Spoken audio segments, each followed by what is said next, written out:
තස් නමෝ තස් භගවතු වරහතෝ සම්මා සම්බුද්දස්ස නමෝ තස් භගවතු වරහතෝ සම්මා සම්බුද්දස්ස ඉතිබිසෝ භගවාරහං සම්මා සම්බුද්ධෝ විචාචරණ සම්පන්නෝ සුගතෝ ලෝකවිදු අනුත්තරෝ පුරිස ධම්මසාරති තෝ භගවාති ස්වාක්ඛාතෝ භගවතා ධම්මෝ සම්දිට්ඨිකෝ අකාලිකෝ ඒපස්සිකෝ තං වේදි තබ්බෝ විඤ්ඤෝ සුපටිපන්නෝ භගවතෝ ශාවක සංඝෝ යුපටිපන්නෝ භගවතෝ ඥායපටිපන්නෝ භගවතෝ ශාවක සංඝෝ සාමීති පටිපන්නෝ භගවතෝ ශාවක සංඝෝ යදිදං චත්තාරේ පුරිස යුගානි අට්ඨ පුරිස පුංගලායේස භගවතෝ ශාවක සංඝෝ ආහුනේයෝ අංජලි කරණීයෝ අනුත්තරං පුඤ්ඤතිත්තං ලෝකස්වාති සමන්තා චක්කවාරේසු අත්‍රා ගච්ඡන්තු දේවතා සද්ධම්මං මුනි රාජස් සුනන්තෝ සක්ඛ මොක්ඛදං ධම්මස්සවන කාලෝ අයං පදංතා ධම්මස්කවන කාලෝ අයං පඨංකා ධම්මස්සවන කාලෝ අයං පදන්තා නමෝ තස්ස භගවතු වරහතෝ සම්මා සම්බුද්දස්ස නමෝ තස්ස භගවතු වරහතෝ සම්මා සම්බුද්දස්ස නමෝ තස්ස භගවතු වරහතෝ සම්මා සම්බුද්දස්ස පින්වතුනි මේ හවස උතුම් දවසක් අද අපි මං හිතන්නේ මේ සියලු දෙනාම බෞද්ධ දර්ශනය අදහන්නු පිළිගන්නු ඒ වගේම ඒගොල්ලෝ ඉන්නත් පුළුවන් නැති ඇත්තු හිටියත් ප්‍රශ්නයක් නෑ අපිට මේ ඇත්ත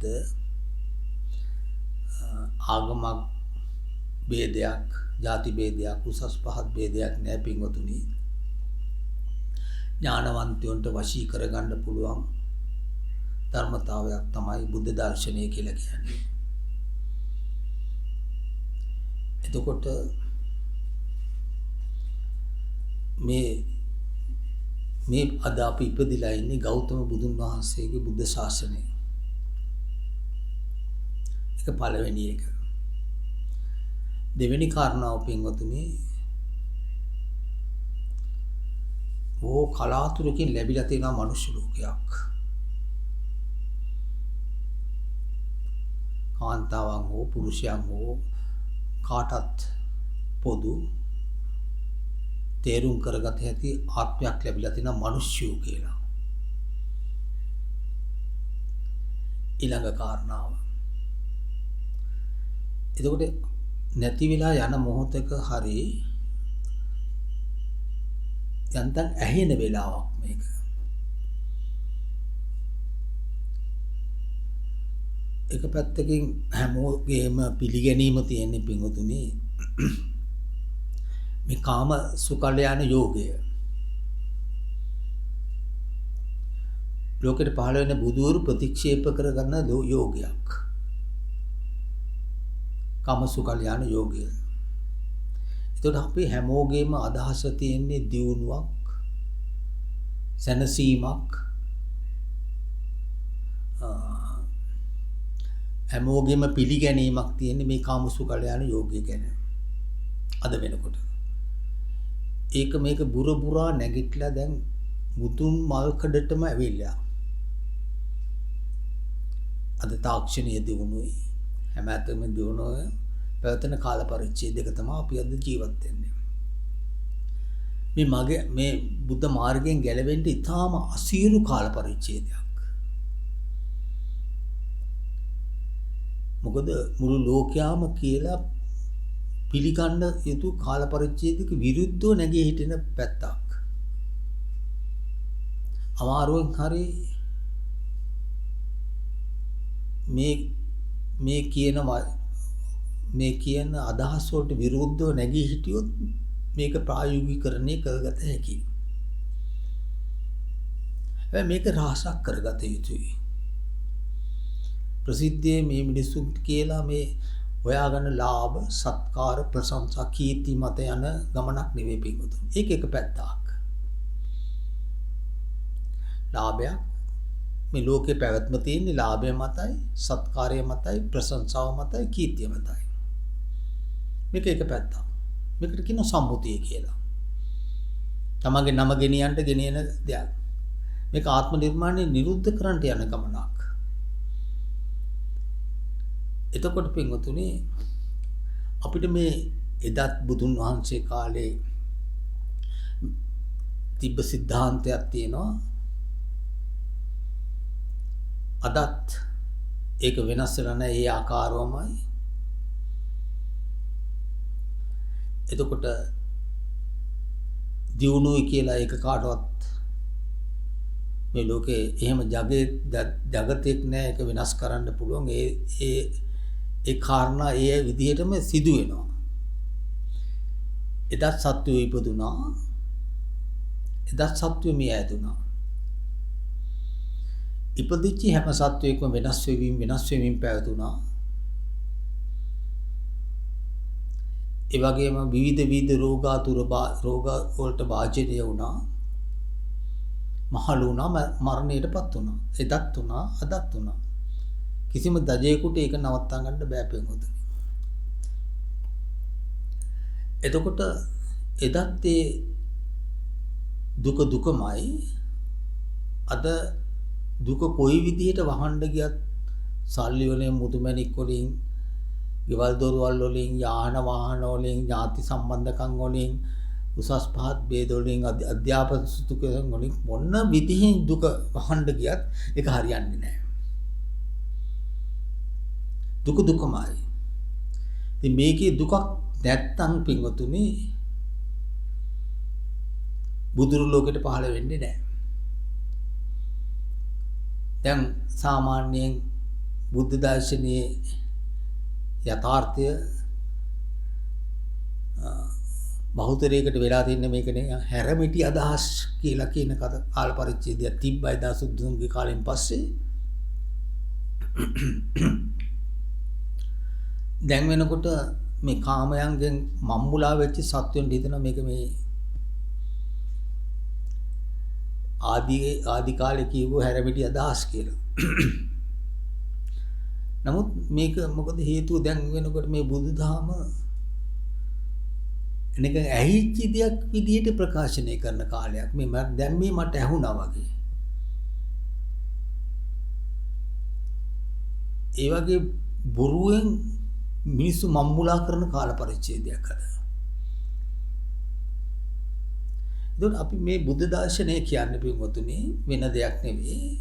බුදුන් වහන්සේ බුද්ධත්වයට පත් වෙනකොට විවිධ ආගම් තිබ්බා. විවිධ අදහස් දරන්න හිටියා. විවිධ ಜಾති ભેද තිබ්බා. කුල ભેද තිබ්බා. නමුත් බුදු කාන්තම් පුරුෂයමුත් සිටියා. එතකොට ඒ හැමෝටම බුදුන් වහන්සේ පෙන්වුවේ මේක මම කියන එක විශ්වාස කරන්න එපා.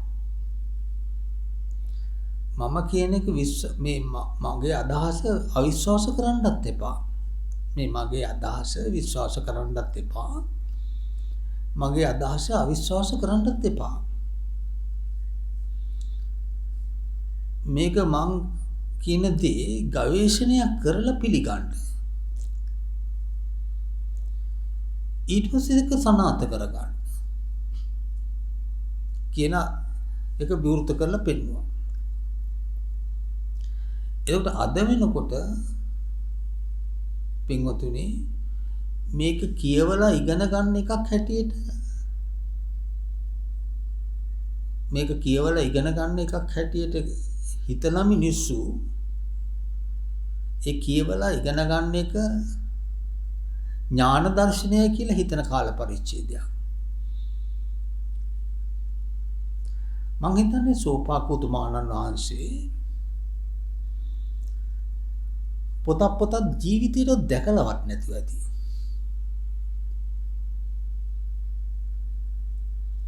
අක්ෂරයක්වත් දන්නේ නැතුව ඇති.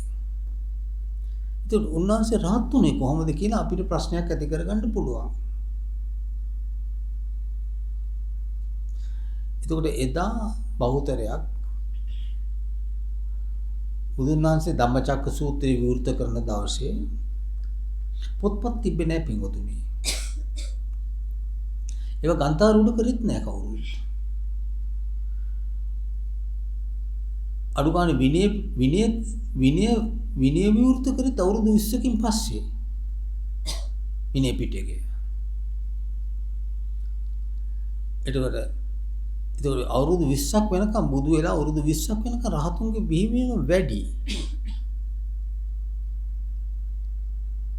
හේතුව රහතුන්ගේ බිහිවීම වැඩි. එදා හැමෝගෙම ප්‍රායෝගිකකරණය කරා. දැන් අප මහ බෝසතාණන් වහන්සේ ගන්න පළවෙනි චරිතාපදානයක් හැටියට උන්වහන්සේ මහා මන්දිර අතෑරියේ කිං කුසල ගවේෂය සඳහා. තමා ගවේෂණය කිරීම සඳහා ගිහිගෙන් බැහැර වුණා. අනුන් ගවේෂණය ලෝකේ ගවේෂණය කිරීමක් සඳහා නෙවෙයි තමාව ගවේෂණය කරන්නයි බැහැර වුණේ. ඒතකොට එදා මහා මන්දිර අතෑරියා. එතකොට කුලගෝත්‍ර අතෑරියා. එතකොට තමන් ඉදිරියට එන සතු එන රජකම් අතෑරියා. සිළුදී අතෑරලා තමන් එකට ගිය චන්න ඇමතියාද ප්‍රතික්ෂේප කරලා ආපහු මාලිගාවට යවලා තමන් තනි වුණා. අන්න බලන්න. මෙච්චර පිරිස හිටපු වත්කම් තිබ්බ කිසිම කෙනෙක්ගේ රූපයට දෙවනි නොවුණු ගෝත්‍රයෙන් අදිවැසි හැම සම්පතක්ම තිබ්බ උතුමාණන් වහන්සේ මොනවත් නැතුව තනි වුණා. දැන් පළවෙනියෙන් අපි කල්පනා කරන්න ඕනේ අපිට අමාරුම දෙයක් මේක. බැඳීම් වලට අපි හැම වෙලාවම ආශා කරපු ඇත්තෝ. එතකොට තමන් හටගෙන තියෙන්නේ තනියම නම් තමන් මරණයත් තනියම නම්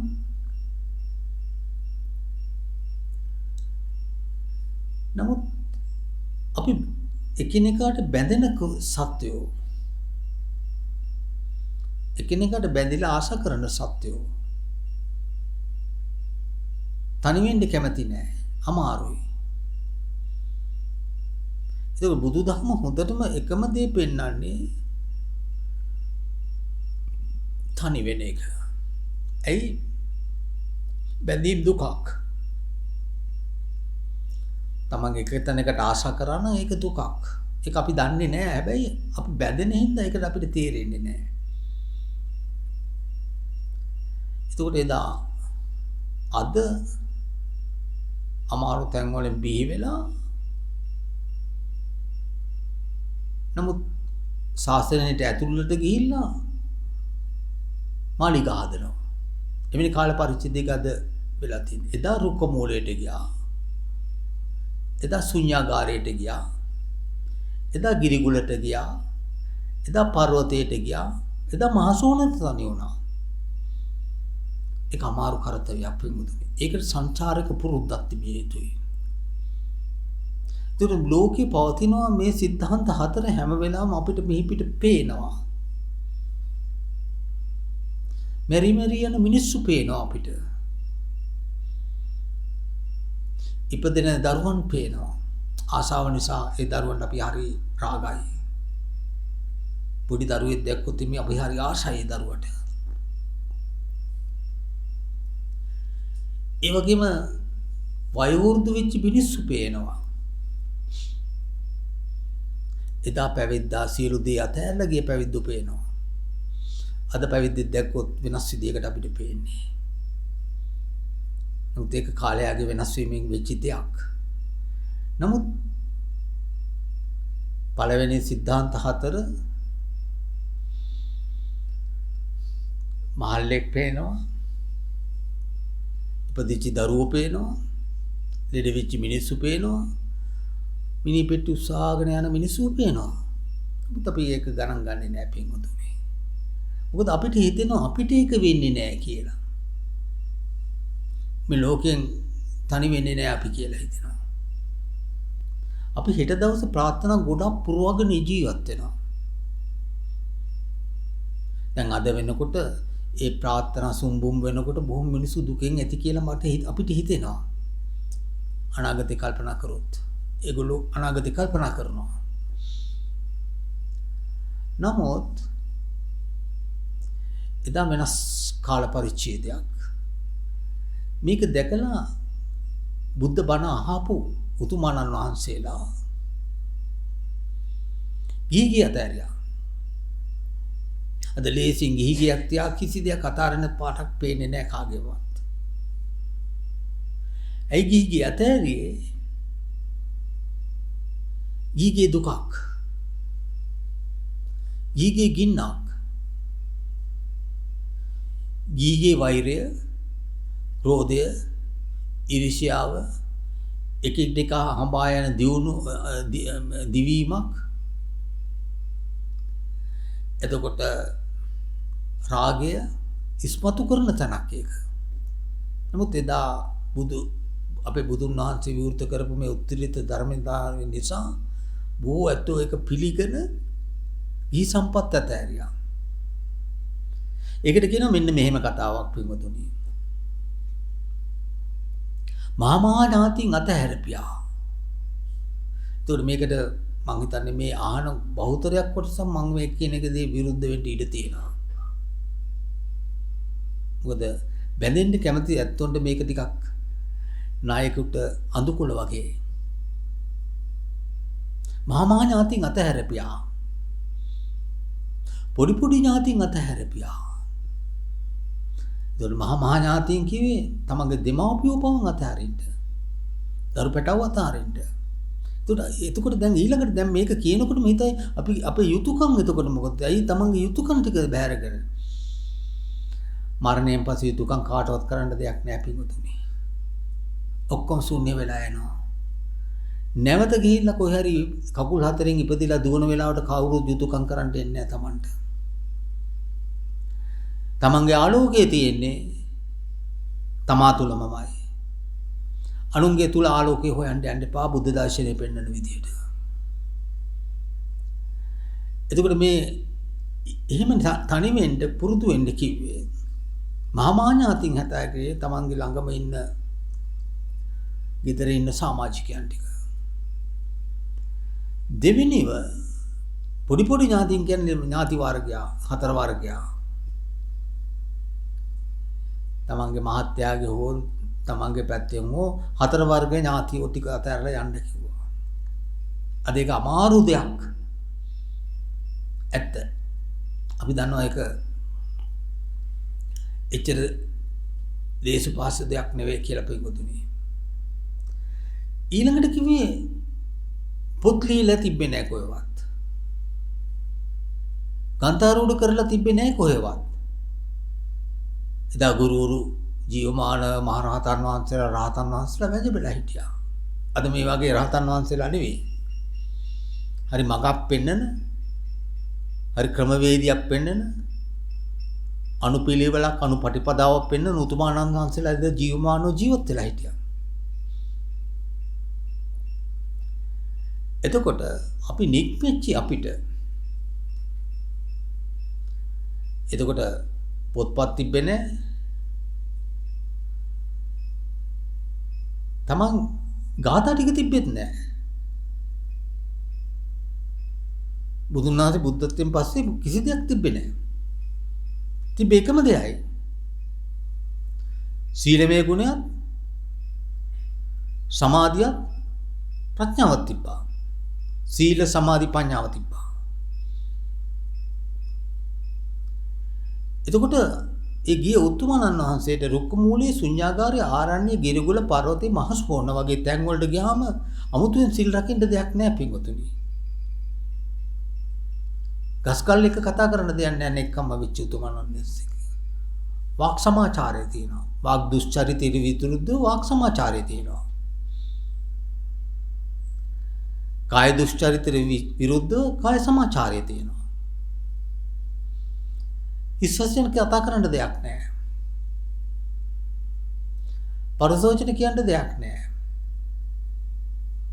කේලම් කියන්න දෙයක් නැහැ. බොරු කියන්න දෙයක් නැහැ.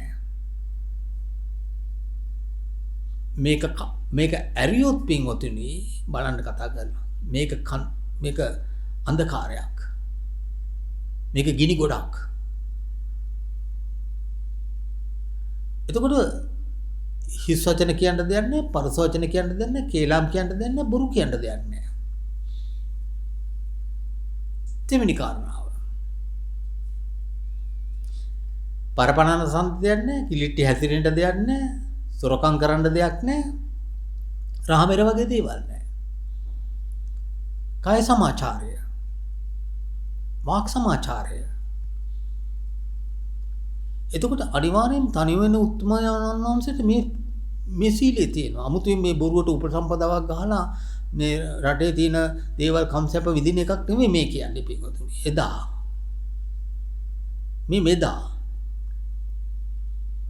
එදා බුදු දහමයි මෙදා බුදු දහමයි දෙකක් නෙවෙයි එකක්මයි.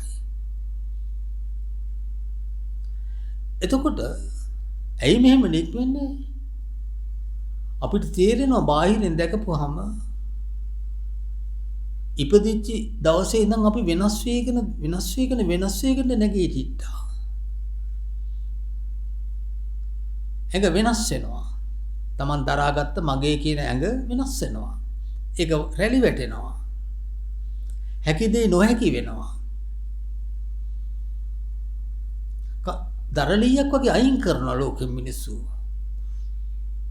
ඒකට අපි දවසක එනවා ඒක අපි ඔක්කොටම. ඒක අමතකයි අපිට ආසාව නිසා. දෙවෙනි කාරණාව පින්වතුනි,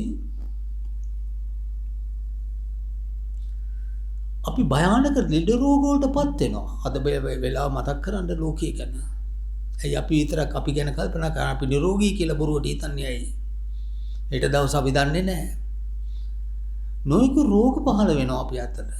ඇස්වල චක්කු රෝග, සෝත රෝග, ග්‍රහණ රෝග, ජීව්‍ය රෝග, කාය රෝග, මුඛ රෝග, දන්ත රෝග, සෙම්ම සමුට්ටාන ආබාධා, වාත සමන විවිධාකාරව කියන මේ කය දරාගත් අපි හට විවිධ රෝග වලට පීඩා විඳින්න සිද්ධ වෙනවා. මේක මගේ කරගත්ත හැම සත්‍යයක්ම. විවිධ රෝග හෙට දවසේ පිළිකාවක්ද දන්නේ අපිට. අපි බයයි මෙවට. අපි මූණ දෙන්න හිත හදලා නැහැ. ඒකට මේ භයානක සසරේ අපි ඔක්කොම රෝගයට භාජනය වෙන්න සත්‍යෝ. ඒක අපි දන්නේ නැහැ. කවුරුත් අපිට ඒක හරියාකාරව පෙන්වන්නේ නැහැ පින්වතුනි. පළවෙනි එක ඉපදීම අපිට අමතකයි මව්කුසෙන් එළියට ආපු දවස.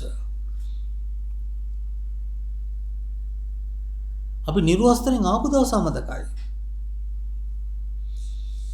අපි දුගද බලන්න පිළිකුල් සහගත තැනකින් එළියට ආපු තැන අමතකයි. අපි මාන්නයි. එතකොට මේ මූලස්ථානය අපිට අමතකයි. විවිධ ಜಾති වලට ඉපදුනා කියලා අපි අමතකයි. තිරිසන් යෝනි වල හටගත්ත අමතකයි. දැන් මනුෂ්‍ය ලෝකයේ හටගත්තාම තමයි මෞකුසෙමයි පින්වතුනි. මේකේ තියෙන හැම සත්‍යයකම තියෙන එකම එක සිද්ධාන්තයක්. එකම ද්‍රව්‍යමය දේවල් කොටසක්. ඒක පිළිකුල් සාගත තැනක අපි ඉපදිලා තියෙන්නේ. එදා ඉඳන්ම අපි වෙනස් වෙමින් මේ කිරි බබාලාද අතුරුදහන් වෙලා. කල්පනා කරන්න. මෙතන ඉන්නේ ඔක්කොම වැඩිහිටියෝ. ඒ කිරි බබාලා ඔක්කොම අතුරුදහන් වෙලාද සමහර කොටසක් ඇති තරුණියෝ මැද වයසේ ඇත්තෝ ඇති වයසට ගිය ඇත්තෝ ඇති මේ ඔක්කොම ඇති මෙතන. තමාගේ ළමාවිය අමතක වෙලා ඒක මායාවක්. ඒක තමාමයි හිටියේ ඒ තමාමයි. හැබැයි තමා එදා එතන නැහැ. දැන් තමා වෙනස් වෙලා ගිහිල්ලා. මේක දුකක්මයි පින්වතුනි. මේක මෙහි පිට කිසිම රජෙකුට දෙවියෙකුට බඹෙකුටවත් ශක්‍රයාටවත් මහ බබාටවත් මේක වෙනස් කරන්න බෑ.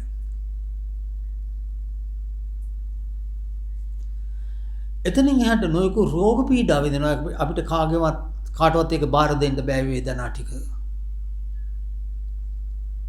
පළවෙනි මතක තියාගන්න. කාට හරි දෙන්න පුළුවන් නම් දෙයි ගනි කවුරු ගන්නෙ නෑ ඒක. තමන් මේ වේදනා ටික තනියම භුක්ති විඳින්න වෙනවා. මේ ඉදිරියේදී අපි ඔක්කොටම වෙන සිද්ධාන්තය මේ කියන්නේ.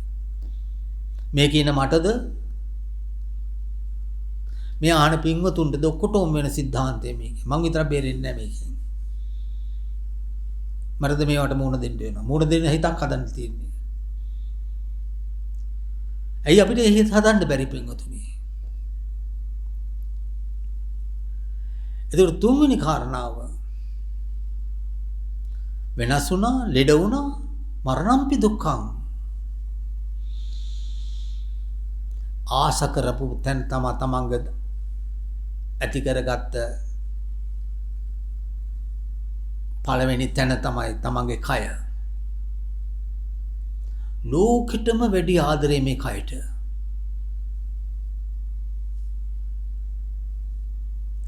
මේක දිහා විවෘත කරලා බැලුව පිළිකුල් සහගත දෙයක්.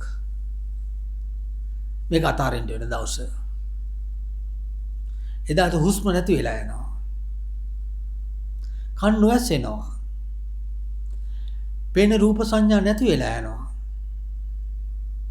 මොහොතක් සිතුවිලි නිරුද්ධ වෙනවා. මතක සටහන් එක්ක නිසා නැවත උපාද වෙන්න සිද්ධ වෙනවා. තමන් ඇති කරගත් අතීත මතක සටහන්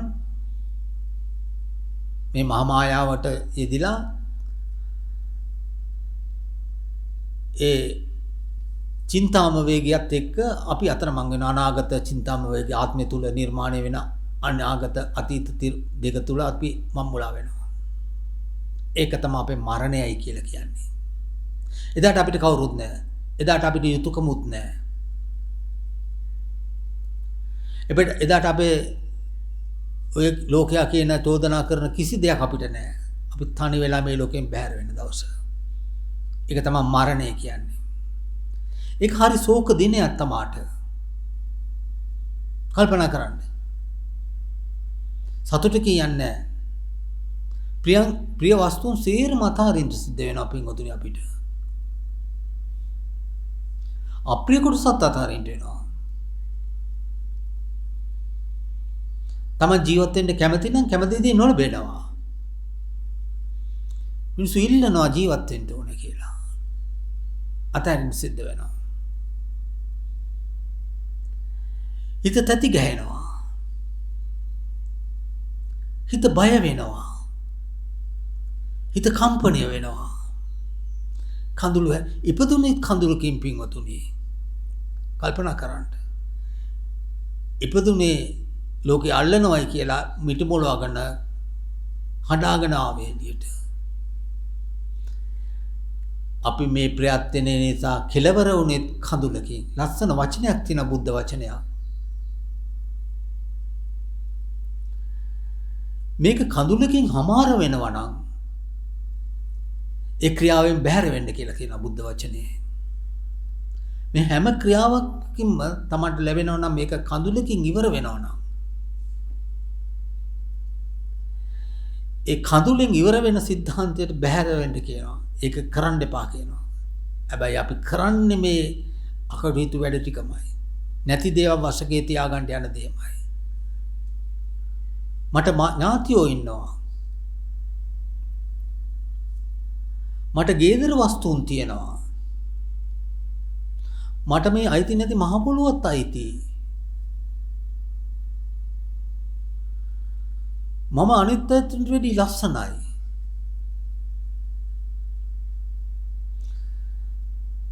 මම අනිත් අයට වැඩි කැපී පේනවා. බාලයා මම්මුලා වෙලා තියෙනවා මේ අදහස් වලින්. කල්පනා කරන්න පිටුතුනි. බුදුරු අපි බෞද්ධයෝ. බෞද්ධ දර්ශනය අදහන මිනිස්සු. බුදුරු නමස්කාර කරන ඇත්තෝ. අපි බුදුන් වහන්සේට හරි ශ්‍රද්ධාවන්තයි. මේක මගේ දෙයක් නෙවෙයි පිටුතුනි. මේක බුදුරු පෙන්නපු දෙයක්. අපි ඒකේ ගවේෂණය කරලා අපි ලෝකයට කියනවා මේක. දැක්ක දේම කියනවා. නොදැක්ක දේ ගැන මේ යසෝදරා මට මෙහෙම කිව්වා, යසෝදරා දෙවියන් වහන්සේ එහෙම කිව්වා, අනේ පින්වතුනි මෙහෙමයි. එහෙම අපි දන්නේ නැහැ ඒ කතාව. දැක්ක දෙයක්ම විශ්වාස කරා. විශ්වාස කරපු දේම ප්‍රකාශනය කරනවා. මේ විදිහින් ප්‍රායෝගික කරලා ගන්න මේ ඇවිලෙන හිත නිමා ගන්න කියලා. එතකොට පින්වතුනි මේක වෙන දෙයක් නෙමෙයි. ඇවිලෙන හිත නිවන මඟ. ඒක තමයි නිර්වාණය කියලා කියන්නේ. එතකොට අපි දන්නවා ජාතිපි දුක්ඛ, ජරාපි දුක්ඛ, ව්‍යාධි දුක්ඛ, මරණම් පෙරෝන පාළි වචන වලින් කියනවා. ශෝකය, පරිදේවයේ දුක දුම්නස. ශෝකේ වෙනවා. පරිදේවය ඇති කරනවා. කෙනෙක් මරුණන් පස්සේ ගුණ කිය හටනවා. අයියෝ අප්පෝ කවදද අපි දකින්නේ? කවදද අපි හම්බ වෙන්නේ? කවදාවත් අපිට ආයේ දකින්න නොලැබෙනව නේද? වෙනවා අපි ඔක්කොටම දවසක. අපි මේ මහා මායාවෙන් ඇතුල් වෙලා අපි සියලු දෙනාම මෙන්න මේ විදිහට ගුණ කියනවා. කලාන්ති වෙනවා. එතකොට එතනින් එහාට කල්පනා කරනවා. දෝමනස්යන් කියන්නේ ඒකයි. කල්පනා කරනවා. කල්පනා කරලා දිගසසුම් හෙලනවා. නිදහසක් හොයනවා. කල්පනා කරලා අන්තිමට කෙලවරක් වෙන්නේ නැහැ මේකේ. එතකොට පින්වතුනි දැන් මොකද අපි මේකට කරන්නේ? මේ වෙලාවේ කල්පනා කරන්න ලෝකයේ ගැන. ඇයි අපි විදේශෙම අපි හිතන්නේ? කොච්චර කම්සැප තිබ්බත් මැරිලා යන සත්තු කියන්න ගණන් කරන්න බැරි ප්‍රමාණයක් මැරෙනවා. මනුෂ්‍ය සතා විතරක් නෙවෙයි. මනුෂ්‍ය සතාගේ ආහාරය සඳහා ලක්ෂ කෝටි සංඛ්‍යාත ගණන් මේ වෙලාවේ සත්වෝ මරනවා. අකමැත්තෙන්ම මස් දෙනවා. අන්න මේ කාලේ මම තවත් මේ අතරින් පොඩි වචන ටිකක් කියන්නම්. බුදුන් වහන්සේ කන්ට එපා කිව්වේ නෑ මස් මාංශ. කන්ට කිව්වෙත් නෑ. තමා සතු දෙයක් එක තීරණය කරන්න දෙයක්. හැබැයි කනවනම් මෙන්න මේ විදියට කාපල්ලා කිව්වා. බඩගින්නක් වෙලාවේ වනාන්තරේ යනකොට සතේ කාලා ඉතුරු වෙලා තියෙන කට්ටක් තියෙනවනේ ඒක පුච්චලා කාපල්ලා කිව්වා වුණා. බඩගින්නක් තියෙනවා. නැත්තම් වයසට ගිහිල්ලා මැරිලා යන සතෙක් ඉන්නවනේ ඒකගේ මස් ටික කාපල්ලා කිව්වා. ඒක ප්‍රශ්නයක් නෑ කිව්වා. ඒක ස්වභාවයෙන් වෙච්ච දෙයක්. නැත්තම් තව දෙයක් තියෙනවා. නැත්තම් ලෙඩ වෙලා ඉන්න සතෙක් ගිහිල්ලා මැරුණා නම් ඒකගේ මස් ටික කන්න කිව්වා. ඒක ප්‍රශ්නයක් නෑ පුච්චලා කන්න කිව්වා.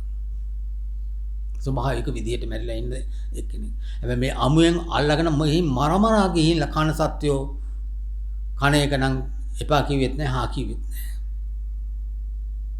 හැබැයි පින්වතුනි දැන් මේ කාලේ නිර්වාණයට කොයි වෙලාවෙ පස්සේ තියෙන්නේ මේ මස් මාංශ. කණ්ඩ ආස නම් ඒක තනියම හොරෙන් ගිහිල්ලා කණ්ඩ තියෙන්නේ. මේ රහතන් වහන්සේලාට.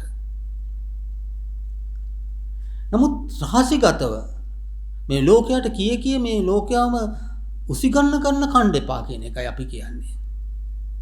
මෙන්න මේ විදිහට කණ්ඩ කමන්නේ. කැමැත්තෙන් යම් දෙයක් දෙනවා නම් ඒක පිළිගන්න. අකමැත්තෙන් හඬහඬ දෙන දෙයක් ගැන බුදුන් වහන්සේ කියලා නෑ ඒක කණ්ඩ කියලා.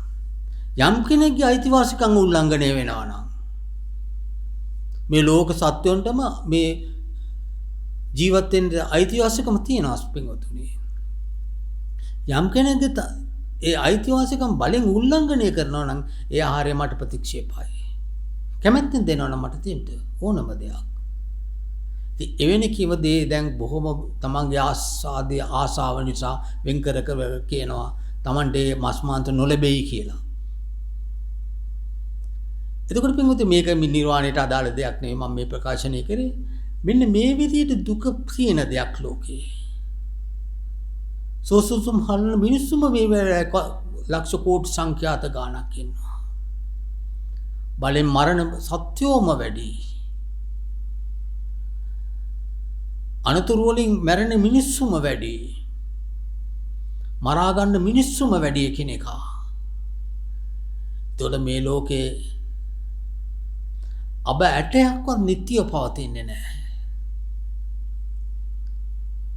අබ ඇටයක්වත් නිට්ටිය පවතිනවා නම් බුදුරු ලෝකෙට පතිත වෙන්නේ නැහැ පින්වතුනි.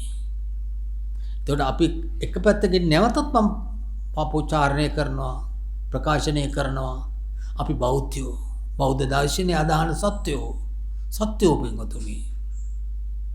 අපිට කල්පනා කරන්නට ඥානයක් තියෙනවා. ඒ ඥානය කල්පනා කරන්න. අනුන් කියවන දේ විශ්වාස කරන්න එපා. ඊළඟට මෙන්න මේ විදිහට ගවේෂණය කරනකොට දැන් තමන්ගේ වචනයෙන් කර්ම තියෙනවා කර්ම. වචනයෙන් වෙන කර්ම තියෙනවා. කර්මයේ මුල් වෙච්ච ඉඳ සත්‍ය ඉපදෙනවා. මිනිස්සු අහනවා මේ ඔක්කොම කර්මද කියලා. අපි කියනවා ඔව් කියලා. ඒතකොට ඇයි මේ ඔක්කොම කර්ම වෙන්නේ කොහොමද කියලා අපෙන් අහනවා. යම් තැනක ඉපදුනා නම් උඹ කර්මයක් ඒක. ඉපදිච්ච නිසා කර්ම විදපල්ලා. අපි ඔක්කොම ඉපදුනා පින්වතුනි. අපි ඉපදිච්ච නිසා අපි නොදැනීම නිසා මේ එච්චකට අපි නැවතත් අපි පුරුදු විදියට වා කර්මය කරනවා. බාහිර ලෝකෙට චෝදනා කරනවා. චෝදනාව තමා තුලම තියෙන දෙයක් පින්වතුනි. වෙන කොහෙවත් චෝදනාවක් නැහැ. ඇවිලින්නේ තමාගේ හිත තුලමයි. හිත තුල ඇවිලින්නේ චෝදනාව ප්‍රකාශනය කරන ලෝකයට. ඒතර වාක් කර්මය, කාය කර්මය, හිස් වචන, පරුස වචන, කේලම්, බොරුව. පිටුත් අපි බුදුන් වහන්සේ වෙනුවෙන් අපි ඉල්ලා සිටිනවා. වාක් පාරිශුද්ධිය ඇති කරගන්නයි කියලා. මේක කවුරුත් දීලා තමන් ගත්ත දෙයක් නෙවෙයි. හාමුදුරුවෝ සිල් දෙනවා, උපාසකම්ම සිල් ගන්නවා. එහෙම එකක් නෙවෙයි පිටුත්. අද සිට මේ ප්‍රාර්ථනා කරන්න මගේ වාක් පාරිශුද්ධිය අවශ්‍යයි කියලා. හිස් වචන, පරුස වචන, කේලම්, බොරුවෙන් බැහැර වෙන්න. මේ දුකෙන් නිදහස් වෙන්න ඕන. ඉපදීමෙන් නැති අන්ධකාරයෙන් නිදහස් වෙන්න ඕන. ඒක දුකක්මයි. රහතුන් නිහි ಜಾති. ಜಾතියකට උරුමකාරයෝ වෙන්නේ. දේව ಜಾති, මනුස්ස ಜಾති, තිරිසන් ಜಾති, විවිධාකාර ಜಾති. ಜಾතියට උරුමකාරයෙක් වෙන්න නිහි ಜಾති. ගබ්බසෙය්‍යං ගර්භයට සෙය්‍ය වෙන්නේ නැහැ. ආයි පුනරුභවයක් ඇති වෙන්නේ නැහැ. අපි කැමති ආසාව නිසා අපි කැමති නෑ ඉපදෙන්න නැතුව ඉන්න. නමුත් අපි දන්නේ නෑ මේ ගැන හරියට. දන්නේ නැති නිසා අපි ඉපදෙන්න කැමැසි. ඉපදෙන්න නවත්තන්න කැමති පින්වතෙක් ඉන්නවා නම් පින්වතුනි. මේ දුකෙන් නිදහස් වෙන්න ඕනේ නම් අනිවාර්යයෙන්ම සීලය අතිවාරමක් කරගන්න. මෙච්චර දුක් ගොඩක් තියෙනවා. තැති ගැහිම, පය කම්පනය, වේදනාව. ඇයි මේ ඔක්කොම ඇවිලින්නේ ගින්නේ? අපිට තියෙන ආශාව නිසා. අපි මරණයට බය සත්‍යෝ. අපි මරණයට බිය සත්‍යෝ. අපි අනාගත බලාපොරොත්තු ගොඩාක් තියාගෙන ඉන්න සත්‍යෝ. ඒ නිසා මරණයට බයයි. අවදි වෙන්න පින්වතුනි. මේ ගින්දර ලෝකේ නැවත නැවත ඉපදීම දුකක්මයි. කල්පනා කරලා බලන්න. සීලයක සමාදන් වෙන්න බුදුන් වහන්සේ මතක් කරගන්න. මගේ දෙයක් නෙවෙයි මේ කියන්නේ. හිස් වචන පරස වචන කේලා බොරුවෙන් බැහැර වෙන්න. කාය දුශ්චරිතය කරන්න එපා. පරපණ නැස අනුන්ගේ අයිතිවාසික උල්ලංඝනය කරන්න එපා.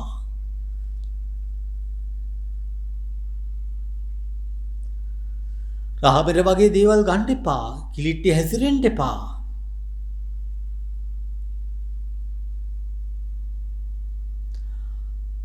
අනුන් දේ නොදුන් දේ ගන්න එපා. දැන් පේනවනේ නොදුන් දේ ගන්න ගිහිල්ලා වෙලා තියෙන දේ. අහිංසක මිනිස්සුත් ඉවරයි ඔක්කොමලා ඉවරයි. සංවර වෙන්න. සංවරයක් තියනවද රටේ? ඉවරයි. දිනන්නත් ඉවරයි. පරදින්නත් ඉවරයි පින්වතුනි. ඉන්න මතක තියාගන්න. කිසිම කෙනෙක් දිනන්නේ නැහැ. එහෙනම් මතක තියාගන්න ඊළඟට වාක්කාය සුචරිතයේ සමාචාරය ඇති කරගන්න. අසංවර ඉන්ද්‍රියන් සංවර කරගන්න. පේන මහා මායා රූප සංඥා වලට රැවටෙන්න එපා.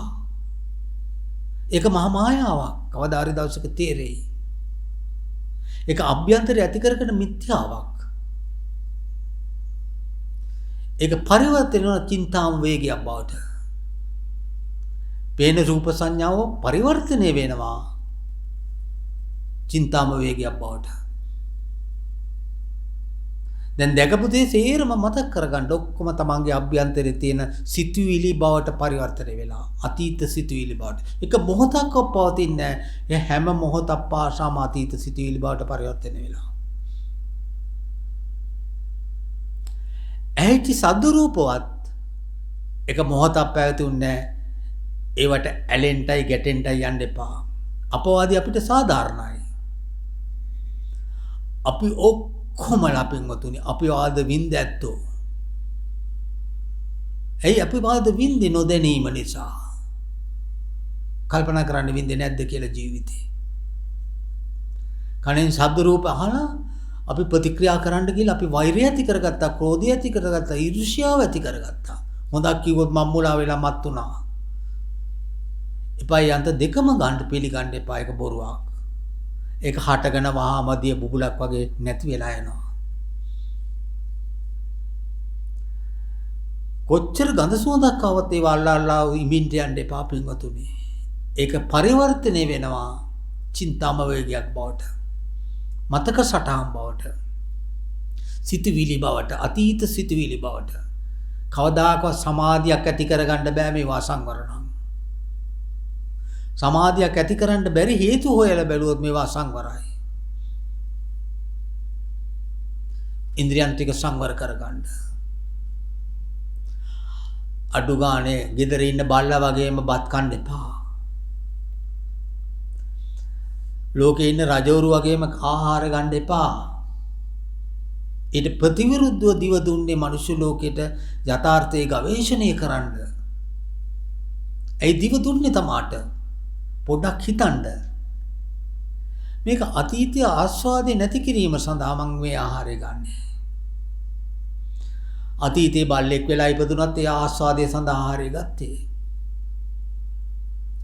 අතීතයේ නරියෙක් වෙලා හිටියත් ඒ ආහාරය ගත්තේ ආස්වාදය සඳහා. අතීතයේ ස්ත්‍රියෙක් හරි පුරුෂයෙක් හරි වෙලා හිටියත් ඒ ආහාරය ගත්තේ ඒ ආකාරවමයි. අතීතයේ ඇතින්නියා කලියෙක් වෙලා හිටියත් ඒ ආහාරය ගත්තේ ආස්වාසය සඳහාමයි. අපි තේරුම් කරගත්තේ නැහැ ආස්වාදේ මායාවක් වගේ වෙනස් වෙලා ගියා කියලා. ඉස්සලම හිතන්න මේක දිහා. අඩු ගන්න හිතනවත් මේකෙන් යන්න. මේක මගේ හයියක් ශක්තියක් වර්ණයක් සඳහා ගන්න දෙයක් නෙවෙයි. එනම් හයියක් ශක්තියක් වර්ණයක් සඳහා ගත්ත මිනිස්සු අද වයෝවෘද්ධ වෙලා රැලි ගැහිලා ලෙඩ වෙලා මරණයට බියේ තැති ගැහෙනවා. එහෙම හිතන්න එපා. ඒක බොරුවක්. ඒ විදිහට ප්‍රතිවේක්ෂාව කරලා පුළුවන් නම් ශක්තියක් හයියක් වීරියක් තියෙනවා ගෙදර බල්ලා වගේ කන්නේ නැතුව එකට අනන්න. බල්ලටත් හිත එතකොට හිතේ අයි බල්ලට දෙන්නේ එකට අනලන්නේ කියලා. නෑ එකට අනන්න. ඇයි වෙනස් කරලා අපි ආහාර ගන්න කැමතියි. බල්ලා වෙනස් කරලා දුන්නේ නැතුණාට ඒක ආස්වාදයේ සඳහා මම මුලා වෙනවා. ඒක එකට අනලා දාලා නවත්තලා හරියට වදින්නේ හටගෙන බින්දෙන්න නැතන දකින්න. නැත්තම් අනිච්චවත් කියලා කියන්න. මට ඒක ඇත අතීතයකම දෙයක් එනවා. භාග්‍යවග්ගද කුමරු 60 දෙනෙක් හිටියලු. පොඩි කතාවක් මම කියන්නේ. මේ භාග්‍යවග්ගද කුමරු 60 දෙනා එකටම සංසාරේ ඉපදිලා තියෙන්නේ. ඈත අතීතයක ඈත ගින්න මලමිනියක් පිච්චෙන ගින්නක් දැකලා තියෙනවා. ඒ ගින්න දැකලා සංස්කාර ධර්මය අනිත්‍යයි නේද කියලා හිතුවලු. ඒ හිතුවිල්ලට නිසා කල්ප ගානක් දිව්‍ය ලෝක සැප වින්දලු. අපි දිව්‍ය ලෝකෙට යන්න කියනවා නෙවෙයි අනුමත කරන්නේ නැහැ පින්වතුනි. නමුත් මේ අනිත්‍ය කියලා හිතපු දෙය නිසා. ඊට පස්සේ ගෞතම සාසනයේ ඉතලා ඒ 60 දෙනාම තමා ගවේෂණය කළා සියලු ආශ්‍රයන්ශය කරන රහත් ඵලයටපත් වුණා. එතකොට පින්වතුනි මේ විදියටවත් ගන්න පත මොහොතක් හරි මේ ආස්වාදයෙන් බැලලා අනිච්චයෙන් ගන්න උත්සාහයක් කරන්න. එක කටවල් දෙක තුනක්වත් හැමදාම දිව පුරුදුනේ මේ රස රූපයන් නිට්ටය හැටියට. ඒකේ වේදනාවත් නිට්ටය හැටියට. කුකුල් මස් කෑවා, හරම් මස් කෑවා, බලු මස් කෑවා, කාපු නැති මසක් නැහැ. ඒ මසුත් නිට්ටය හැටියට හිතුවා. රූපයත් නිට්ටය හැටියට, වේදනාවක් නිට්ටය හැටියට, සංඥාවක් නිට්ටය හැටියට, සංකාරයත් විඥානයත් නෙමෙක මහ ගැඹුරක්. මේ විදිහට මම්මුලා වෙලා තමයි අපි ජීව පාවිච්චි කරේ. එච්චර ගණන් කයවා. කාපු දේවල් මිනිසුන්ගෙන් ඇහුවොත් කාපු දේවල් කොහෙද තියෙන්නේ බඩේ තියෙනවා කියනවා. පින්වතේ එච්චර මම්මුලා වෙලා. එතකොට අපි ආනවා hina වෙලා. එතකොට බඩ මේ ලෝකයක් විතර ලොකු වෙන්න ඕනනේ කාපු දේවල් බලපුවාම. නෑ පින්වතුනි. ඒවා ඔක්කොම පරිවර්තනය වෙනවා චින්තාම වේගයක් බවට හිතේ. මතක සටහන් වෙනවා. ඒවා මැරෙන්නේ නැහැ. රූපං ජීරති මච්ඡානං. නාම කොච්චං නදීරති. මතක සටහන් ටික මැරෙන්නේ නැහැ. ඔක්කොම අතීතෙට බෙදිලා යනවා. ගවේෂණය කරන්න අවදි වෙන්න පින්වතුනි. අවදි වෙලා මේ ගවේෂණය කරන්න. මේ විදිහට ඉන්ද්‍රයන් ටික සංවර කරගන්න. සීලය ඉන්ද්‍රිය සංවර සීලේ ආහාර ප්‍රතිවේක්ෂා මේක ෆවුන්ඩ් අත්තිවාරම භික්ෂුවක්ගෙත් භික්ෂුණියක්ගෙත් උපාසකයෙක්ගෙත් උපාසිකාව මේ සිව්වණක් පිරිස ශාසනයේ ඉන්න. මං හිතන්නේ මේ සිව්වණක් පිරිස මෙතන ඉන්නවා. පොඩි කොටසක් භික්ෂුන් වහන්සේලා ඉන්නවා, භික්ෂුණීන් ඉන්නවා, උපාසක ඉන්නවා, උපාසිකාවෝ ඉන්නවා. අපි ගෞතම සාසනයේ නමස්කාර කරන සත්‍යෝ. අපි ගෞතම බුදුන් වහන්සේට ගෞරව කරන සත්‍යෝ. ඔබලා කාන්තාව වුණත්, පුරුෂයෙක් වුණත්, භික්ෂුවක් වුණත්, භික්ෂුණියක් වුණත් කාටවත් බෙදලා වෙන් කරලා නැහැ පින්වතුනි. එහෙම වෙනසක් නැහැ කාටවත්. ඔක්කොටම යම් කෙනෙක්ගේ ශ්‍රද්ධාවක් ගෞතම බුදුන් වහන්සේ කෙරෙහි තියෙනවා නම් කවදාකවත් ඒ උත්තමයන්න් වහන්සේලාට වැරදෙන්නේ නැහැ පින්වතුනි. ඒක මතක තියාගන්න. ඒ ඉන්ද්‍රිය ධම්මතාවයක් ශ්‍රද්ධාව කියන්නේ. ඒක කියවන එකක් නෙවෙයි ප්‍රකාශනය කරන්නේ මනෝද්දර්ය ඇති වෙන චිත්තාම වේගයක්. එතකොට පින්වතුනි මෙන්න මේ විදිහට සීලය රක්ෂණය කරගන්න. ඉන්ද්‍රයන්තික සංවර කරගන්න. දකින්නකට මායා රූප වලට රැවටෙන්න එපා. ඇහෙන ශබ්ද රූප වලට රැවටෙන්න යන්න එපා. ගන්ධ රූපයටත් රැවටෙන්න යන්න එපා. රස රූපයටත් රැවටෙන්න යන්න එපා. මම්බුලා වෙන්න යන්න එපා. මේක නිට්ටියනේ අනිත්‍යමයි. එතනින් එහාට තමන්ගේ අතීත සංඛාර ඔක්කොම මායාවක් නම් මේ මොහොතට එනකන් ඔබ අපි හැමදෙනාගේම ඒක මායාවක් වගේ පරිවර්තනය වුණා සිත තුල සිතුවිලි තුල ඒක මිත්‍යාවක්. ඒක ආවේ කොහෙන්ද? අසංවර ඉන්ද්‍රියන් නිසා. ඒක පරිවර්තන වුණ චින්තාම වේගයක් බට රූපී ශක්තිය පරිවර්තන වුණ අරූපී ශක්තිය බවට අභ්‍යන්තරේ ධම්ම රූප කියන්නේ ඒකට. ඒවා දුකක්මයි. සමහර මිනිස්සු තනියෙන් කියව යනවා. සමහර මිනිස්සු තනියෙන් hina වෙවි යනවා. 100ක් නැහැ. ඇත අතීතයේ දෙයක් මතක් වෙකි hina වෙවි යනවා. සමහර මිනිස්සු නිකන් රවාගෙන යනවා අතීතයේ දේ මතක් කරගෙන. මේ අර අභ්‍යන්තරයේ තියෙන මායා චින්තාම් වේගයක් එක්ක මම්මුලා වෙලා පිංගුතුනේ. දැන් කල්පනා කරන්න මේවා දුකක්මයි. වර්තමානයේ හිත පිහිටන්න. ඇයි අපිට ප්‍රායෝගික කරන්න බැරි? අන්න බුදුන් වහන්සේගේ ප්‍රකාශනයක් තියෙනවා සමාධිය වඩව. කොයි පොතේද කිව්වේ සූත්‍ර පිටකේ කියවව. සූත්‍ර පිටකේ කියව කොයි පොතේවත් අපි නම් දන්නේ නැහැ තිබ්බද කියලා. මම කියවලත් නැහැ දැකලත් නැහැ. මම දන්නවා සමාධිය වඩන හැටි. අන්න සුදුසුකමක්. සීලයේ එක සුදුසුකමක්. ඉන්ද්‍රියන් සංවර සීලයේ එක සුදුසුකමක්. තනිවීම ප්‍රබල සුදුසුකමක්. එතකොට සමාධිය ඊළඟ සුදුසුකමක්. එතකොට සමාධිය වඩව. අන්න බුද්ධ වචනයක් තියෙනවා. සිවුරක් පොළඳ ගත්තා හෝ සුදු වස්ත්‍රයක හිටියා හෝ කවුරු හෝ වේවා සාරිපුත්ත මහරහතන් වහන්සේ ප්‍රකාශනයක් තියෙනවා. සමාධියක් නැති පුජ්‍යලයක් ඉන්නවනම් මගේ පයට පාගෙන දූවිල්ලකටවත් එන්න එපා. සමාධිමත් ඇත්තෝම මගේ හිස බුඳ වැජබේවා. ඇයි ඔය සුදුසුකම වඩා ගන්නද? පුහුණු කරන්න එක මනස වර්තමානයේට. අපේ මනස තියෙන්නේ නෑ පින්වත්තුනේ වර්තමානයේ. අතීත සිතුවිලිත් එක්ක මම්මුලා වෙනවා. කල්පනා කරනවා. අනාගත චින්තාමයකට ආත්ම නිර්මාණය කරන බලාපොරොත්තු තියාගන්නවා. ඒ දෙකම බොරුවක්. ඊළඟ මොහොතේ වෙන සිද්ධාන්තය අපි දන්නේ නැහැ. වර්තමානයේ පුරුදු කරන්න. ඒක මහෝපකාරී වේ වර්තමානයේ සිත පවත්වා ගන්න. වැඩි සමාධිය මහෝපකාරී වෙනවා සතර සතිපට්ඨානෙ වැඩිම සඳහා. සමාධිය වඩන්න ඉගෙන ගන්න එක. කායෙන් හරි කමන්නේ ගුරුවරයෙක් ඉන්නවා නම් හරි ආකාරව. හැබැයි ගුරුවරු නම් ඉන්න ඕන තරම් පඳුරු අස්සෙත් එක්ක මම දන්නේ ගුරුවරුද නැද්ද කියලා කමන්නේ හරි දන්නේ කෙනකින් අහගන්න. සමාධිය වඩන ක්‍රමය. එකක කරගපු සිත අපිට බැරි නෑ. එකක කරගන්න ටිකක් අරගලයක් තමයි. නමුත් එකක කරගත්ත සිත ඥාන වඩන්න. ප්‍රථම ධානය, ဒုတိ ධානය, තෘතීය ධානය, චතුර්ථ ධානය.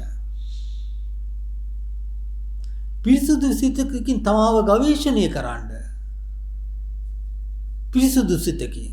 මොකද්ද මේ පිරිසුදු සිත? කාමයන්ට ආශා කරන සිත අපිරිසුදුයි. කාම ලෝකයට ආශා කරන රූප, ශබ්ද, ගන්ධ, රස, තොට්ටබ්බ අරමුණු වලට ආශා කරන සිත පිරිසුදු නෑ පින්වතුනි. ඒක රාගයි. අතහරින සිත පාරිශුද්ධයි. කාමච්ඡන්දේ, කාමයේ ඡන්දය. ව්‍යාපාදය ඒක අපිරිසුදුයි. තරහ, වෛරය, ක්‍රෝධය, ඊර්ෂ්‍යාවෙන් තියෙන සිත අපිරිසුදුයි.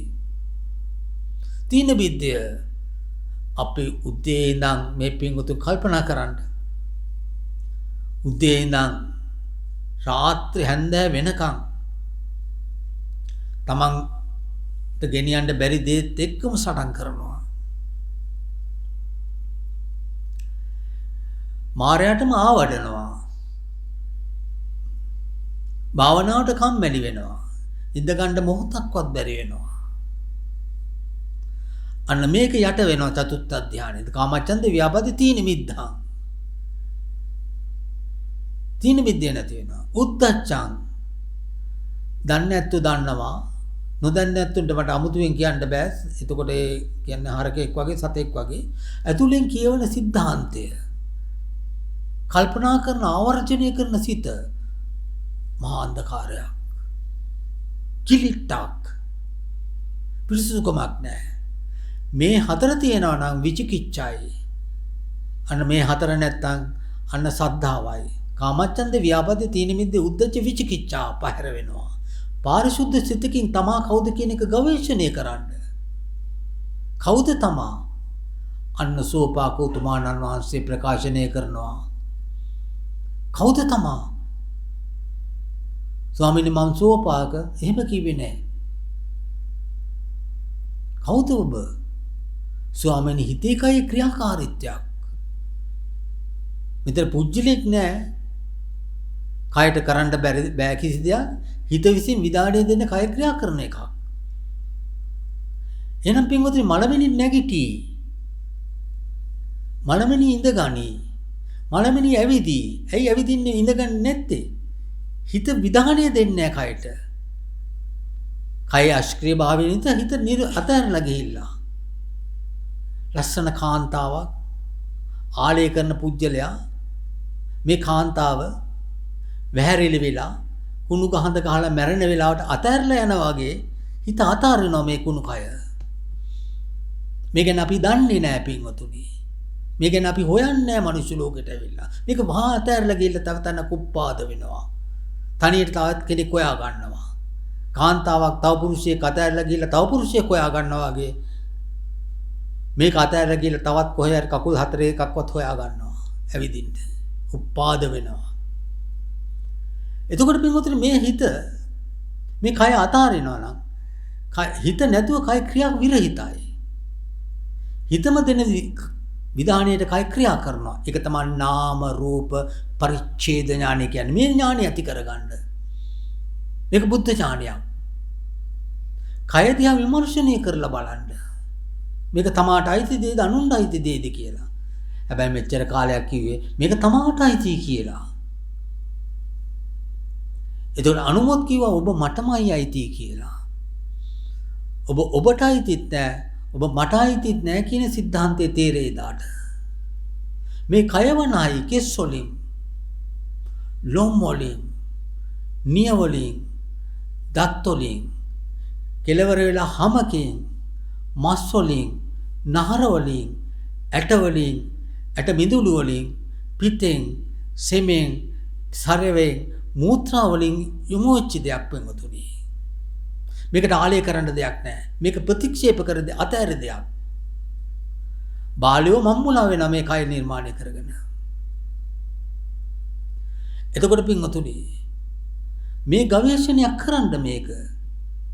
එතකොට මේක හිතෙන් මේකට ආශ කරන්නේ නැහැ. මේකට හිතෙන් ආශ කරනවා විතරක් නෙවෙයි පින්වතුනි.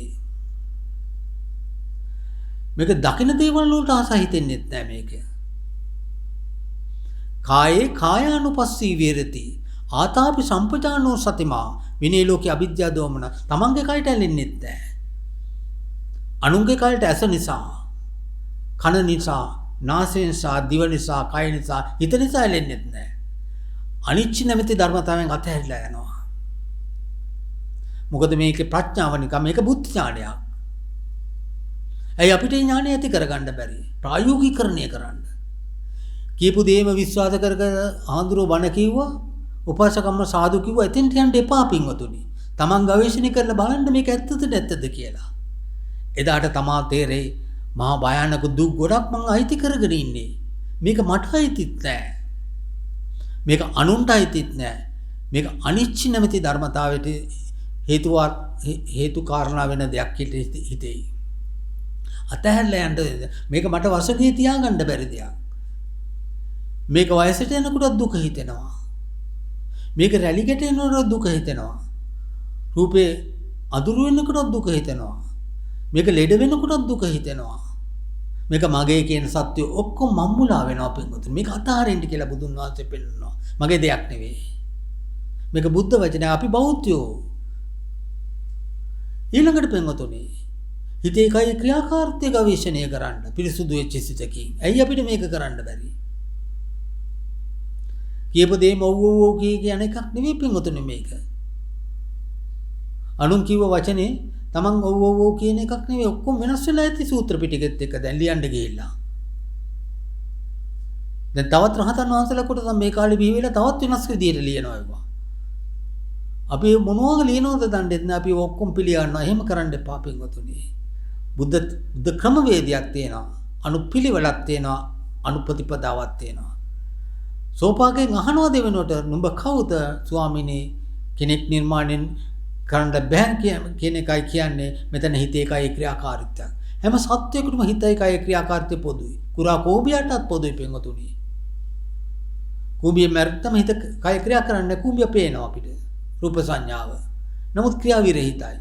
මිනිහෙන් මැරුණාම මනමිනිය පේනවා ක්‍රියා විරහිතයි. ප්‍රතික්‍රියා කරන්නේ. තාත්තේ කිව්වම පුතේ ඇයි පුතේ කියන්නේ. අම්මේ කිව්වම ඇයි පුතේ කියන්නේ. මොකද හිත අහකට ගිහිල්ලා. ප්‍රතික්‍රියා කරන්න විඥානයක් නැහැ. ඒ නිසා අපි හොඳට ඥානය පහළ කරන්න මේකෙදී. මේක සත්ත්වනිකායට ගිහිල්ලා කරන්න බෑ. ඒකයි මම මුලින්ම කිව්වේ පින්වතුනි මනුෂ්‍ය ලෝකයේ තියෙන වටිනාකම මේ ඥානය පහළ වුණොත් මේකට කියනවා උතුරු මිනිස් දහම් කියලා. මිනිස්සු දන්නේ නැති මිනිසුන්ට තේරෙන්නේ නැති බුදුවරු පතිත වෙලා විවෘත කරන දහම කලාතුරකින් මිනිස්සුන්ට තේරෙන දහම උතුරු මිනිස් දහම් කියනවා. මිනිස්සු දන්නේ ගෙවල් හදන හැටි සංවාසය දෙන හැටි ගහ ගන්න කොටා ගන්න හැටි මරා ගන්න හැටි මේවා තමයි කන බොන හැටි ආස්වාදෙ විඳින හැටි ඒව කවුරු කියලා දීපුව නෙවෙයි සංසාරික ගෙන ආපු පුරුදු මේවයි දන්නේ මිනිස්සු. නමුත් මින්ට අභිභවාදයක් තියෙනවා පින්වතුනි. ඒක තේරුම් කරගන්න. ඒක කාටත් පොදුයි. ඔබටද මටද පොදුයි. අපි සියලු දෙනාම බුදුරු යට ඉපදිච්ච සත්‍යෝ. ඇයි අපි මේක තේරුම් කරගන්නේ නැතුව යන්නේ? අපිට කිසිදෙයක් මේකේ වසඟේ තියාගන්න බෑ.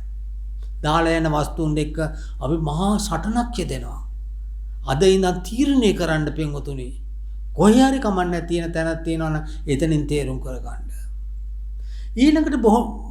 ඊළඟට සෝපාකයෙන් අහනවා මේ ලෝකේ බුදුරු විවෘත කරන තුනක් තියෙන බුද්ධ දර්ශනේ. අනිත් ආගම් සම්බන්ධ කරන එක නෙමෙයි බුද්ධ දර්ශනය කියන්නේ. මේක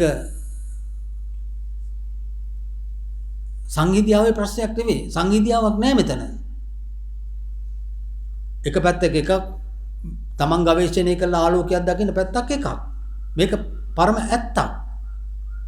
මේක බොරු නම් කල්පනා කරලා කියන්න ඕන වෙලාවක මේක බොරු කිව්වේ කියලා. තුනක් තියෙනවා. අපි දන්නවා ඒක ගැන. අපි දන්නවට තේරුම් කරලා දීලා නැහැ කවුරුත්. මොකද්ද මේ තුන? බලන්න මේ පින්වුතු ඔක්කොටම මේකේ අත්දැකීම් තියෙනවා. මේ කියන මට විතරක් නෙවෙයි. අපි දන්නවා ඒක පහ කරන විදිය. නමුත් පින්වුතු මේකේ මම්බුලා වෙනවා. අනිසෝපාකගෙන් අහන මොකද්ද මේ බුද්ධ ශාසනය බුදුරු විවෘත කරන මේ තුන? විලාකට මේ සත්‍යෝ සුඛ වේදනාව විඳිනවා. මේ පින්වුතු සේර දෙනාම කැමති සුඛ වේදනාව විඳින්න. ඉතින් සෝපාක උතුමාණන් වහන්සේගෙන් අහනවා අනිත් වේදනාව මොකද්ද? දුක්ඛ වේදනාව. දුක්ඛ වේදනාවට ඒකට කැමති නැහැ. හැබැයි සුඛ වේදනාවට කැමති සත්වෙක් ඉන්නවා නම් දුක්ඛ වේදනාව අනිවාර්යයි. දුක්ඛ වේදනාවටත් කැමති සුඛ වේදනාවට කැමති නම් දුක් වේදනාවට කැමති වෙනවා. එතකොට අපි සියලු දෙනාම කැමති මොන වේදනාවටද පින්වතුනි? අපි ප්‍රතික්ෂේප කරේ නැහැ සුඛ වේදනාව. අපි මේ හැම කටයුත්තක්ම කරන්නේ සුඛ වේදනාව සඳහා. සතුට සඳහා. හැබැයි කෙලවර වෙන්නෙත් අපිට අසතුටකින්. බොරු නම් මට කතා කරලා කියන්න. මේ ලෝකේ කෙලවර වෙන්නේ අපි අසතුටකින්. හැබැයි අපි උත්සාහ කරන හැම වෙලාවෙම සුඛ වේදනාව. සල්ලි වලින්, මුතුමැණික් වලින්, ගෙවල් දොරවල් වලින්, යාන වාහන වලින්, නොයෙකුත් විවිධාකාර දේවල් වලින් අපි සුඛ වේදනාව තමයි භුක්ති විඳින්න කැමති. සුඛ වේදනාව මායාවක්. මම්මුලාවක්. සියමුත්ත සුඛ වේදනාව විඳින්න උත්සාහ කරන්න ඇති. කෝසියමුත්ත.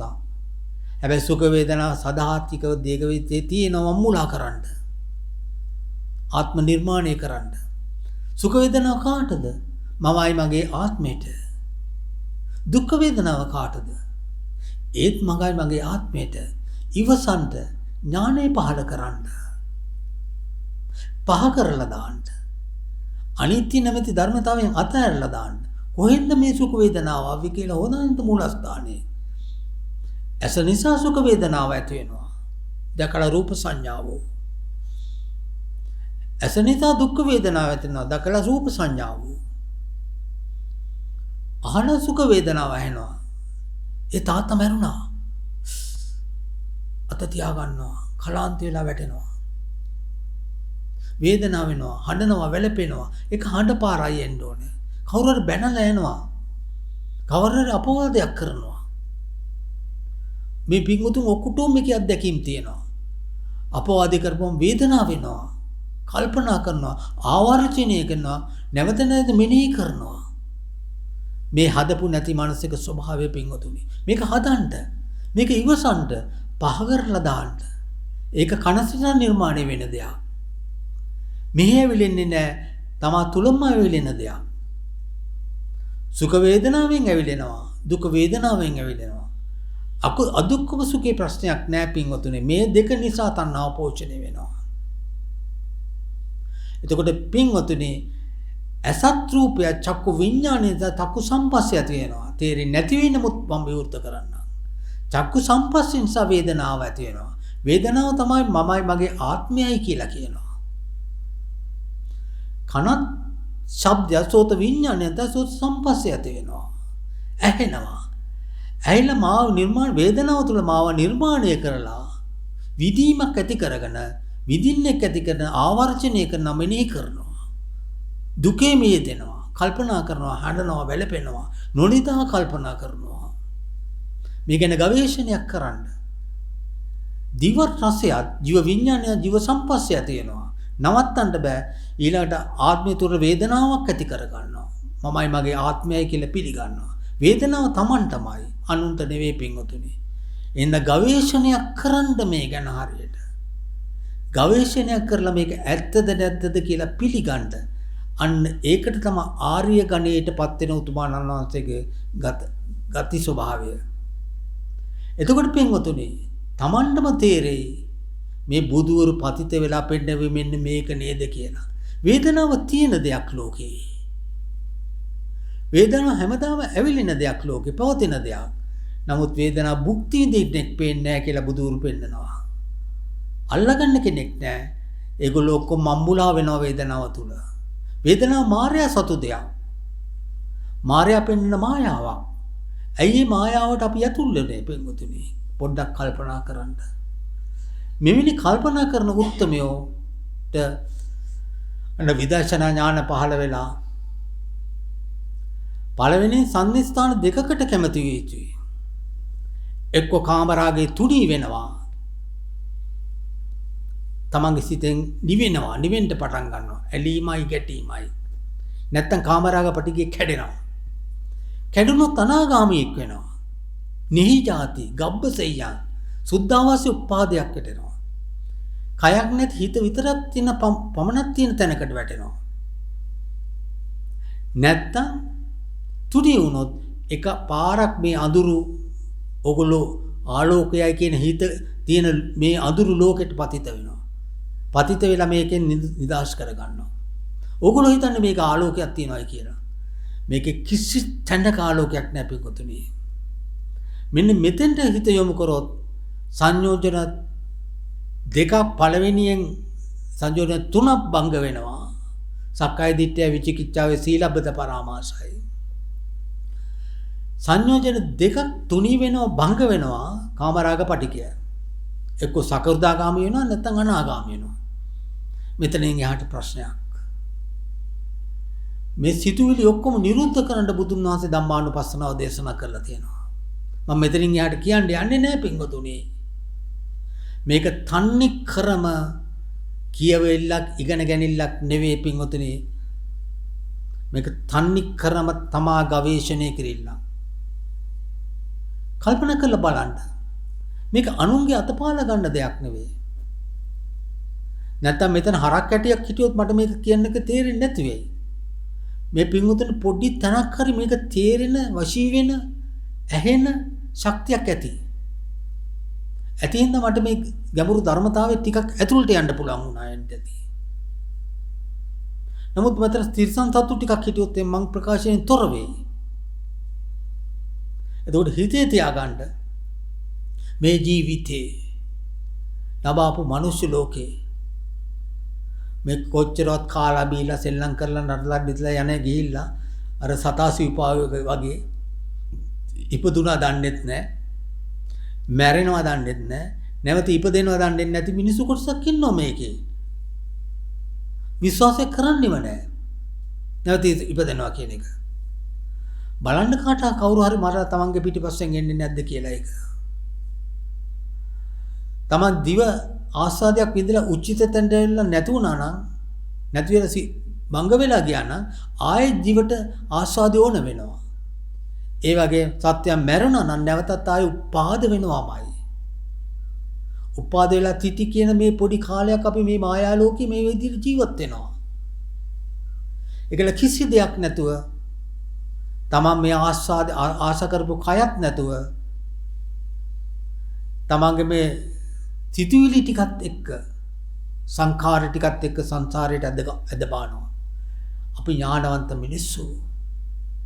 අපිට මනස ගැන කල්පනා කර හැකි, සිතුවිලි දමනය කර හැකි එකඟ භාවයකින්, සමතයකින්, සමතයකටපත් කරගත්ත හැකි, සමාධියකින් ඥාන වඩාගත්ත හැකි පින්වතුනි.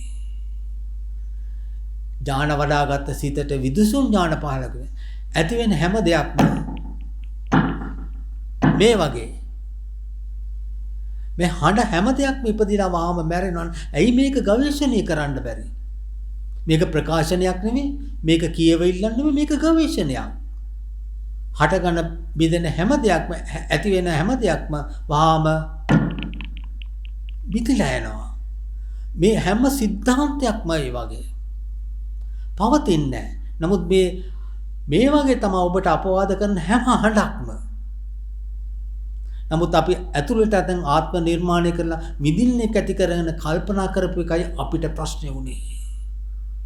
දැන්ම තේරුම් කරගන්න බුදුරු පතිත වෙලා අපිට මහා අනුකම්පාවෙන් මේක දේශනා කරලා තියෙනවා. එතකොට මම එහාට කියන්න යන්නේ නැහැ පින්වතුනි.